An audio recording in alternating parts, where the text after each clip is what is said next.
चुनाव तो पूरे बिहार में हो रहा है, 243 सीटों पर हो रहा है, लेकिन जो सबसे ज़्यादा महत्वपूर्ण या सबसे ज़्यादा चर्चा में सीट है वो मोकामा। वजह तो आप भी जानते हैं, लेकिन आपका परिचय कराते हैं सूरजभान सिंह से। सूरजभान सिंह खुद तो चुनाव नहीं लड़ रहे हैं, उनकी पत्नी चुनाव लड़ रही हैं, लेकिन यहाँ से दो, जिस पे आप पूछने पर आप थोड़ा सा अलग तरीके से जवाब देते हैं कि दो बाहुबलियों की लड़ाई है, पूरे देश की नज़र मोकामा पर। ये है ना, आप लोग इतना नहीं इनको दिखाते हैं, इस खातिर आप पूरे देश के निगाह इस पे कर दिए। हाँ। आप ही लोग कर दिए। चुनाव पूरे बिहार में हो रहा है।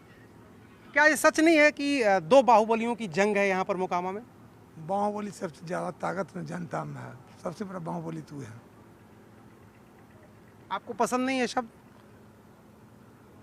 ये तो जिसे आपको पसंद है, जिससे कि लोग आकर्षित होकर देखें, बाकी लोगों को नहीं पसंद है। आपको? अरे हमको क्यों रहे कि बाकी लोग में हम भी हैं।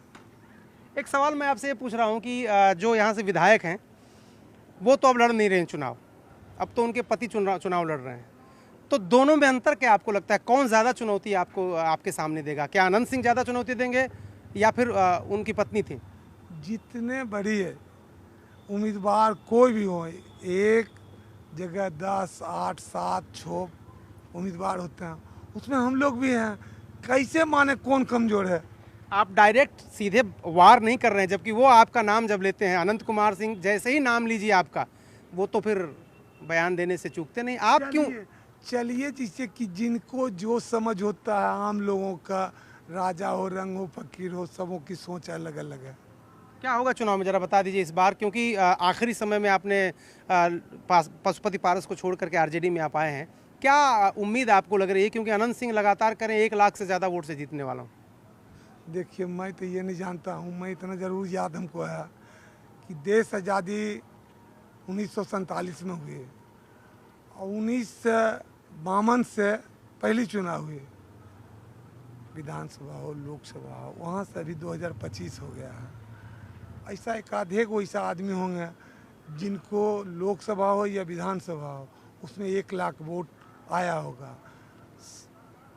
हमको तो नहीं याद है, बाकी आप जानिए। एक और बड़ा बयान बहुत चर्चा में आ रहा है, आपकी जो पत्नी है उनका, उन्होंने कहा कि मैंने सूरजभान सिंह को सुधार दिया है, अब मैं मोकामा को सुधार दूंगी। जनता किसी को सुधार देता है।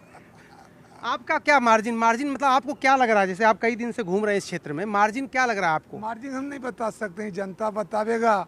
और जिस आदमी को अपने जनता पे विश्वास है, जिसको अपना आप पर विश्वास है, कोई जंग जीत सकता है। लेकिन वो आरजेडी के लोगों को तो, तेजस्वी यादव को जेडीयू के लोग कह रहे हैं कि ये तो चारा घोटाले वाले हैं, ये तो अपराधी हैं, ये तो जंगल राज वाले हैं, ये तो गुंडा राज वाले हैं। तो आपको उसका नुकसान हो रहा है कि नहीं हो रहा है? क्योंकि जिस तरह का आरोप लग रहा है लालू परिवार, उसी पार्टी से आप चुनाव लड़ रहे हैं, आपकी पत्नी। देखिए, ये चीज जो आप बोल रहे हैं, लालू जी की सरकार कब बनी? उसमें नीतीश जी भी थे, और नीतीश जी ही जंगल करते करते लोग को गोलबंद किए और सरकार बनी बिहार में। उसके बाद बहुत बार है कि उसी जंगल में नीतीश जी गए आए। ये तो छुपाने की चीज़ नहीं, हम उन पर आरोप नहीं लगा रहे। बिहार की जनता ये चीज़ कर रही है कि जो आवाज़ ये आज देते हैं, तो फिर जानते थे तो क्यों गए? उसके बाद कितने बार गए आए, इसमें कहने की कोई जरूरत नहीं। मेरा आखिरी सवाल आपसे ये है कि आपको क्या लग रहा है, क्योंकि आप सिर्फ एक विधानसभा में तो सीमित है नहीं, आपका तो प्रभाव है पूरे इलाके में, आपको क्या फीडबैक मिल रहा है? आपको क्या लग रहा है सरकार किसकी बन रही है और कितनी सीटें, कितनी संख्या आपको लग रही है? हर एक जाति धर्म के लोगों को जिसकी उम्र वोट देने लायक हो गया है, उनकी सोच पे आप देखिए करके क्या उचार रही है। आपको भी तो कुछ फीडबैक मिला होगा, किसकी बन रही सरकार? और सरकार जैसे कि किसकी बन रही है कि रोटी अगर जैसे एक तावा पर दे दीजिए, एक ही बगल देते रहिए तो जल जाता है। तो लोग सोचता है उलट पुलट हो, और नौजवान के पर भरोसा करके इसको आशीर्वाद दो। तेजस्वी यादव ने जो वादे किए हर घर नौकरी दे देंगे, ये आपको लगता है पूरा हो सकता है? क्योंकि बीजेपी कह रही इतनी तो नौकरी ही नहीं है। अच्छा देखिए, ये मकान बनाते हैं तो उसका पिलर दिया जाता है, मजबूत पिलर जी। तो ये चीज़ तो 2015 के जब चुनाव हुआ, नीतीश जी लालू जी साथ थे, उसी समय पिलर दिया गया। फर्क हो गया कि रेस के घोड़ा लगा, और रेस के घोड़ा में तेजस्वी से आगे निकल गया। फर्क कितना ही है, उस रेस का घोड़ा जो हो रहा था तो उसमें तेजस्वी जी आगे निकल गए। नौकरी का प्लान उनका था, उन्होंने लाए ऐसी चीज़ को जिससे बिहार के तमाम नौजवान माथा में बैठा लिया कि ये तो तेजस्वी जी ऐलान किए कि इतना नौकरी देंगे। बाद में झगड़ा हुआ, झगड़ा हो गया, उसके बाद तेजस्वी जी इसको चाय मार्केट के रेस में घोड़ा पर चढ़ के आगू चल रहे हैं तो लगे पाछू तो नीतीश जी जा पकड़ने।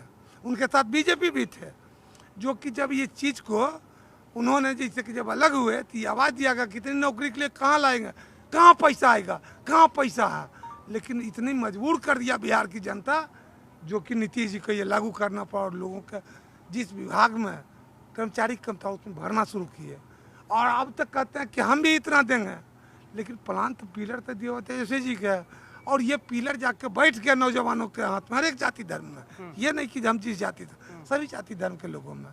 और इसका अंजाम बहुत जल्द रिजल्ट आ जाएगा। दो भूमिहारों के बीच लड़ाई भी कही जा रही है यहाँ, दोनों बाहुबली, दोनों भूमिहार। आप इसको कैसे देखते हैं जब मीडिया में इस तरह की बातें होती हैं, अखबारों में इस तरह की बातें होती हैं, सोशल मीडिया पे इस तरह की बातें होती हैं? आप लोगों को पढ़ाई जो था ना, पढ़ाई का लक्ष्य ये था कि कौन ऐसा जिसे वातावरण लावे जो कि लोग का आकर्षण करे।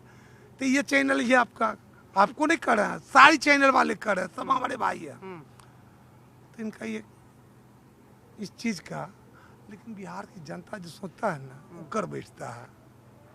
सूरजभान सिंह कह रहे हैं कि रोटी एक बार लगातार एक ही तरफ से सेकी जाएगी तो जल जाएगी। इशारा कर रहे हैं कि सरकार बदलने वाली है, रोटी पलटने वाली है।